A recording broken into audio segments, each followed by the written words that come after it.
And I wouldn't call them Saturn's moons, they're just lights in the sky that hang out with Saturn. They just move around wherever Saturn moves. And they move independently, they sort of move around with their own sort of characteristics. There's no reason to call them moons. Jupiter with some strange northern lights they dished out the other day. Put your hand up if you think that's real. That's real. So what I found in my research, it's quite important to know where the line is between what's fake and what's actually I can prove with my friends. That's real, that's Jupiter. It's a thing in the sky with some little friends that hang out with that. There's nothing there to say it's spherical. There's no evidence on Earth to tell us Jupiter's spherical. If you can come to me and prove to me Jupiter's spherical, I'll give you 10 grand. I don't have it, but I'll find it. What they did the other week, they said this is Jupiter's moon. This is what they did. This is a few weeks ago. This is Scooby-Doo cartoons. They said this is Jupiter from below. This is nonsense. This is a good one. This is real. This is mainstream real stuff. They say it rains diamonds on Neptune. Now don't tell my ex. She's going to go and nick a spaceship. She'll be off there. You are welcome to laugh at the jokes. Okay, the Chinese moon landing, 2013. It was so bad that the media didn't cover it. So bad. It's supposed to be part of the moon landing. Do you believe? Yeah. It's funny. They said these three dudes were inside that thing. It's just madness. This is quite funny. They do a lot of these capsules landing in the sea, and apparently they slow down from 10,000 miles an hour to 0 miles an hour with a parachute. And of course, if it's burning, something would burn the parachute. It's only 500 meters away, the parachute from the capsule. The parachute couldn't handle that heat. There's no steam, and there's no burns on the capsule. This is just all smoke and mirrors, a PR stunt. Now, who believes this is real? I do, it's my lunch. A bit earlier. And it's quite interesting that Hubble came out the same year as Photoshop version 1 came out. This is some sort of nebula. Again, there's no evidence to mean that's real.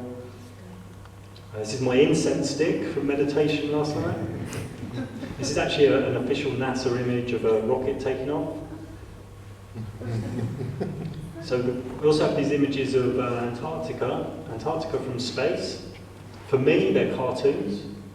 Is there anyone here that fully believes these are real images from space?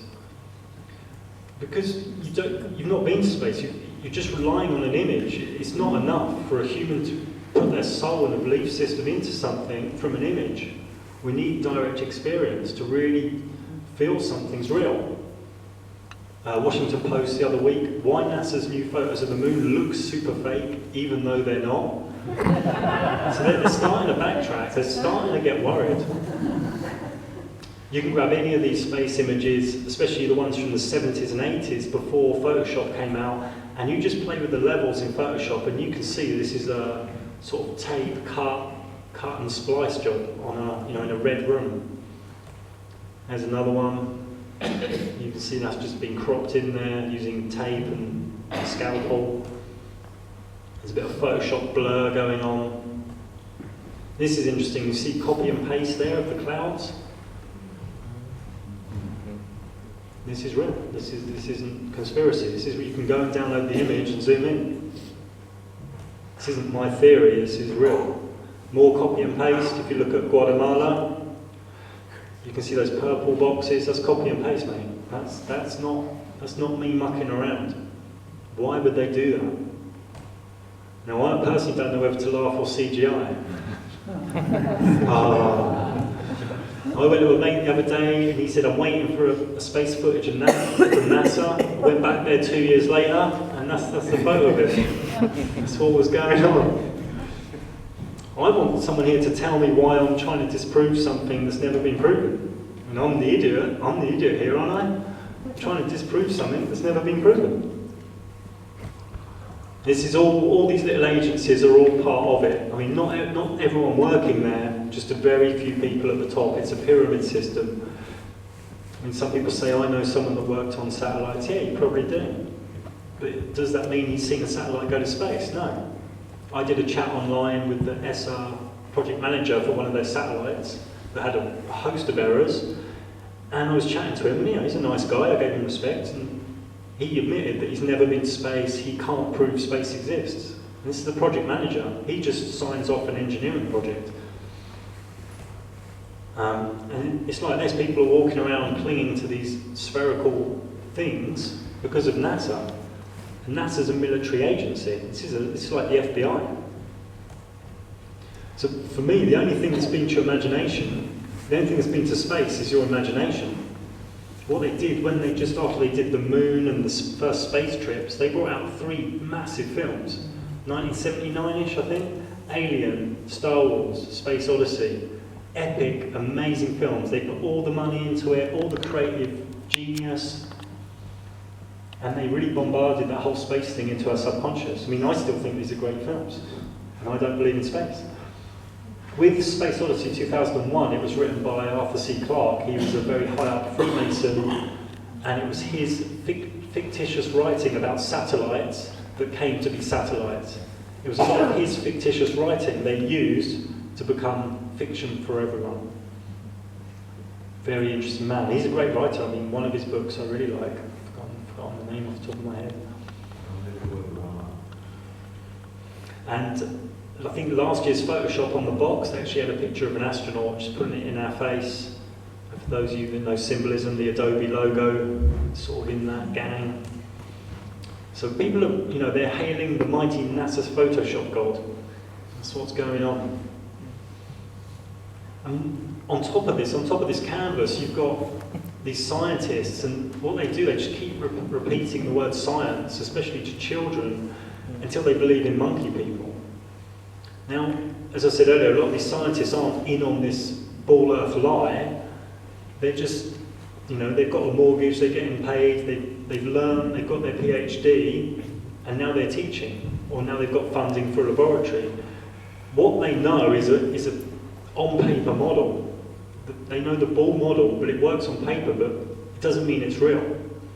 So you get these scientists and they're just repeating it. I've had this a lot on YouTube, people telling me, well, didn't you go to school? These people are failing to realise a lot of schooling is the actual problem. So there's a lot of indoctrination going on. Magazines, TV, internet, schools. And it makes people think they're like a speck of dust. Because if you believe you're a space monkey, you come from sea bacteria, and you're just here for one life, there's no soul, there's no reincarnation, you're going to jump into capitalism, and you're going to be greedy, and you're going to be selfish, and you're going to have toxic relationships, you're going to control people, you're going to march over people, because there's no divinity, there's no sacredness.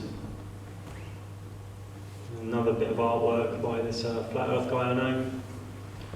Gravity, relativity, NASA, science. This is what's going into the children.